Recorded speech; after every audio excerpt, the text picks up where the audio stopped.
Շնորհակալություն։ Պարոն վարչապետ, ելի ուզում եմ իրավական հարց բարձրացնել եւ փաստերի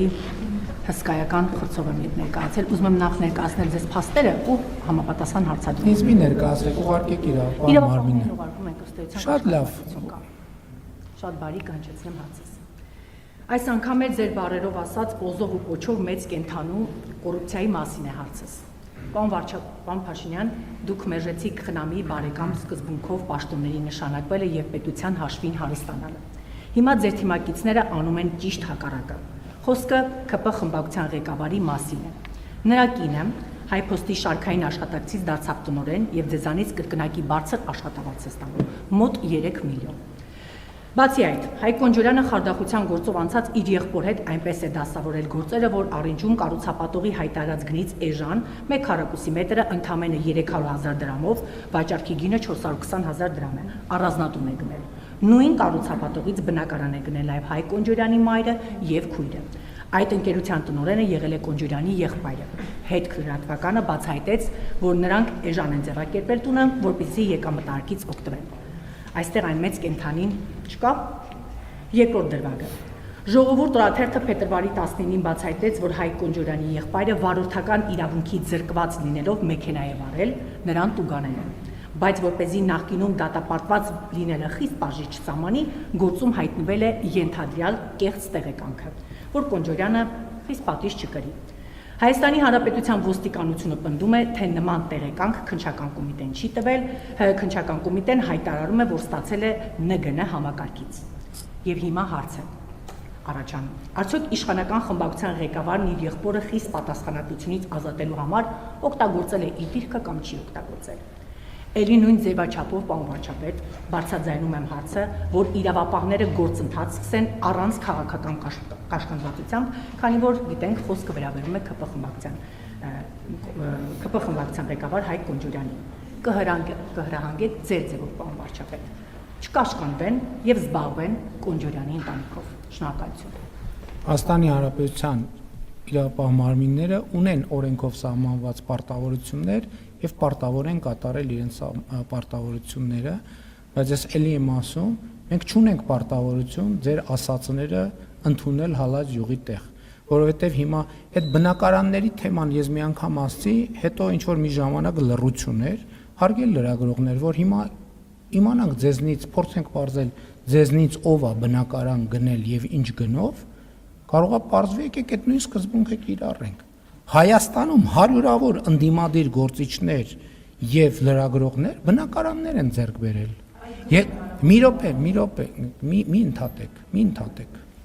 Շատ լավ, եթե ուզում եք, ինքնահայտարարագրեք, ինչի՞ չեք հայտարարում, ով ինչ գնով է բնակարան ձեռք բերել, որ մենք էլ մի հատ հələ կարողանանք համեմատալ ձեր ասած գինը եւ իրականությունը համապատասխանում է իրան։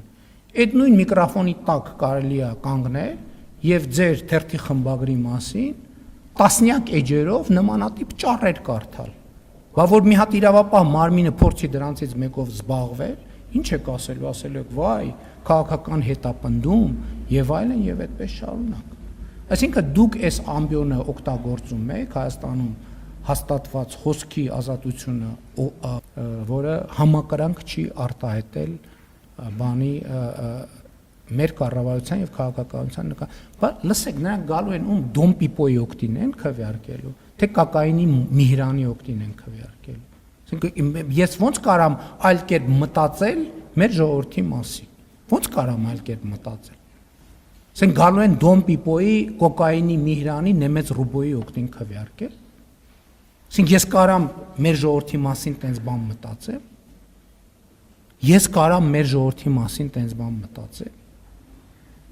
Չեմ կարող ես մեր ժողովրդի մասին տենց բան մտածել։ Եվ ես համոզված եմ, որ ես ճանաչում եմ մեր ժողովրդին։ Որ պահին պարզվի ես չեմ ճանաչում մեր ժողովրդին, ես այդ պահից կդադարեմ լինել Հայաստանի Հանրապետության վարչապետ։ Այս կամ որևէ այլ պատճառով։ Հայաստանից մենք աշխատում ենք Սահմանադրության նախագծի վրա, ես այսօր էլ եմ անցել Սահմանադրության նախագծով եւ այնտեղ շատ հստակ հիշատակվում է Հայաստանյաց առաքելական Սուրբ եկեղեցի։ Շնորհակալություն, հաջորդ հարցը ժողովրդի։ Շնորհակալություն։ Պարոն վարչապետ, ելի ուզում եմ իրավական հարց բարձրացնել եւ փաստերի հսկայական խրձով եմ ներկայացել։ Ուզում եմ նախ ներկայացնել ձեզ փաստերը ու համապատասխան հարցադրում։ Ինձ մի ներկայացրեք, ուղարկեք իրավապահ մարմինը։ Ուղարկում ենք ըստ էության։ Շատ լավ։ Շատ բարի կանչեցնեմ հարցս։ Այս անգամ էլ ձեր բառերով ասած պոզով ու կոչով մեծ կենթանու կոռուպցիայի մասին է հարցս։ Պարոն Պարոն Փաշինյան, դուք մերժեցիք խնամի բարեկամ սկզբունքով պաշտոնների նշանակվելը եւ պետության հաշվին հարստանալը։ Հիմա ձեր թիմակիցները անում են ճիշտ հակառակը։ Խոսքը ԿՊ խմբակցության ղեկավարի մասին է։ Նրա կինը Հայփոստի շարքային աշխատակցից դարձավ տնօրեն եւ ձեզանից կրկնակի բարձր աշխատավարձ է ստանում՝ մոտ 3 միլիոն։ Բացի այդ, Հայկ Կոնջորյանը խարդախության գործով անցած իր եղբոր հետ այնպես է դասավորել գործերը, որ առինջում կառուցապատողի հայտարարած գնից էժան 1 քառակուսի մետրը ընդամենը 300,000 դրամով, վաճառքի գինը 420,000 դրամ է, առանձնատուն է գնել։ Նույն կառուցապատողից բնակարան է գնել նաև Հայկ Կոնջորյանի մայրը եւ քույրը։ Այդ ընկերության տնօրենը եղել է Կոնջորյանի եղբայրը։ Հետքրրատվականը բացահայտեց, որ նրանք էժան են ձեռակերպել տունը, որպեսզի եկամտարկից օգտվեն։ Այստեղ այն մեծ կենթանին չկա։ Երկրորդ դրվագը։ Ժողովուրդ օրաթերթը փետրվարի 19-ին բացահայտեց, որ Հայկ Կոնջորյանի եղբայրը վարորդական իրավունքի զրկված լինելով մեքենա է վարել, նրան տուգանել են։ Բայց որպեսզի նախկինում դատապարտված լինելը խիստ բաժի չծամանի, գործում հայտնվել է ենթադրյալ կեղծ տեղեկանքը, որ Կոնջորյանը խիստ պատիժ չկրի։ Հայաստանի Հանրապետության ոստիկանությունը պնդում է, թե նման տեղեկանք քննչական կոմիտեն չի տվել, քննչական կոմիտեն հայտարարում է, որ ստացել է ՆԳՆ համակարգից։ Եվ հիմա հարց է առաջանում. արդյոք իշխանական խմբակցության ղեկավարն իր եղբորը խիստ պատասխանատվությունից ազատելու համար օգտագործել է իր դիրքը կամ չի օգտագործել։ Էլի նույն ձևաչափով, պարոն վարչապետ, բարձրաձայնում եմ հարցը, որ իրավապահները գործընթաց սկսեն առանց քաղաքական կաշկանդվածությամբ, քանի որ գիտենք խոսքը վերաբերում է ԿՊ խմբակցության ղեկավար Հայկ Կոնջորյանին։ Կհրահանգեք ձեր ձևով, պարոն վարչապետ, չկաշկանդվեն եւ զբաղվեն Կոնջորյանի ընտանիքով։ Շնորհակալություն։ Հայաստանի Հանրապետության իրավապահ մարմինները ունեն օրենքով սահմանված պարտավորություններ եւ պարտավոր են կատարել իրենց պարտավորությունները, բայց ես ելի եմ ասում, մենք չունենք պարտավորություն ձեր ասածները ընդունել հալած յուղի տեղ, որովհետեւ հիմա այդ բնակարանների թեման ես մի անգամ ասացի, հետո ինչ որ մի ժամանակ լռություն էր, հարգել լրագրողներ, որ հիմա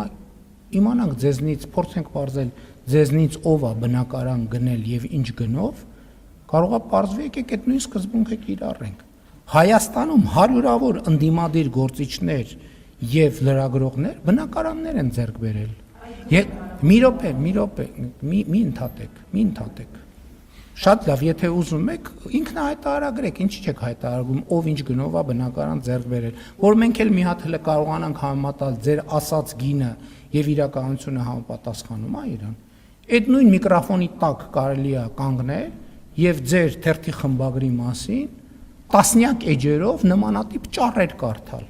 Բա որ մի հատ իրավապահ մարմինը փորձի դրանցից մեկով զբաղվել, ինչ եք ասելու, ասելու եք, վայ, քաղաքական հետապնդում եւ այլն եւ այդպես շարունակ։ Այսինքն դուք այս ամբիոնը օգտագործում եք Հայաստանում հաստատված խոսքի ազատությունը օգտագործում եք մարդկանց հասցեին ուղակի մերկապարանոց մեղադրանքներ շպրտելու այդ պրինտ արած թղթե այդ փաստերը դուք եք գրել, դուք մի րոպե լսեք ինչ տարբերություն ձեր հետքի եւ ազատություն ռադիոկայանի միջեւ ես ոչ մի տարբերություն չեմ տեսնում եւ ասենք ենթադրենք բանի մյուս ռադիոկայանը ոնց էր ռուսական Սպուտնիկի ու ազատության ռադիոկայանի միջև ոչ մի տարբերություն ես չեմ տեսնում եւ ձեր եւ հետքի միջև էլ ոչ մի տարբերություն չեմ տեսնում։ Էլ չեմ ասում, որ էլի ասում եք Հայփոստի աշխատող, Հայփոստի աշխատող։ Մարդը աշխատել է Հայփոստում կարիերային առաջընթաց ունեցել, այսինքն ինքը աշխատում էր մի հատ ուրիշ տեղ բերեցին այդտեղ։ Իսկ ինչի ինքը չի կարող աշխատել։ Ինքը եկել աշխատավարձը բարձրացրել է, թե վերջին 10 տարում այդ նույն աշխատավարձն է։ Այսինքն այս հարցեր են, որոնց պետք է անդրադարձ ունենանք, թե չպետք է անդրադարձ ունենանք։ Բա այդքան ուրիշների աշխատավարձերով հետաքրքրվում եք, ձեր աշխատավարձներով ինչի՞ չեք հետաքրքրվում։ Ձեր աշխատավարձը ինչքանն է հայտարարագրվում եւ ինչքանը չի հայտարարագրվում։ Այսօր գալիս եք միկրոֆոնների տակ կանգնում, ինչ դուք հանրային բան եք անում, մարդկանց տեղեկատվություն կամ ապա տեղեկատվություն եք տալիս։ Գալիս միկրոֆոնների տակ կանգնում եք, հրեշտակի թևերը բացում ու սկսում գետնից բարձրանալ։ Այսինքն դա ինչ եք ուզում ապացուցեք։ Ուղարկեք այդ փաթեթը մնացած տոննաներով մակուլատուրան ուղարկեք իրավապահ մարմիններին։ Վարչապետը ոչ քննիչ է, ոչ հետաքննիչ է։ Վարչապետը ասում է իրավապահ մարմինները ունեն օրենքով սահմանված պարտավորություններ, եւ իրենք իրենց պարտավորությունները պարտավոր են կատարել։ Իրանք քաղաքական կաշկանդվածություն ինչքան ունեն այդ դեպքում, ուրեմն ձեր դեպքում էլ քաղաքական կաշկանդվածություն ունեն։ Ուրեմն եթե կա այդ քաղաքական կաշկանդվածությունը, պետք է համատեղ միաժամանակ հաղթահարվի այդ քաղաքական կաշկանդվածությունը։ Բայց ո՞նց է մարդուն կանչում են, որ քրեական գործը կարճեն 4 օր աղմուկ է, ստորագրահավաք է։ Այսինքն ինչ կամ տարբերակ կամ չեն հասկանում, այսինքն այդ համքարությունը այնքան գրագիտություն չունի, որ տարբերակի քրեական գործի կարճումը քրեական հետապնդումից, կամ որ ավելի վատ է, գիտի եւ հիբրիդային գործունեությամբ զբաղված։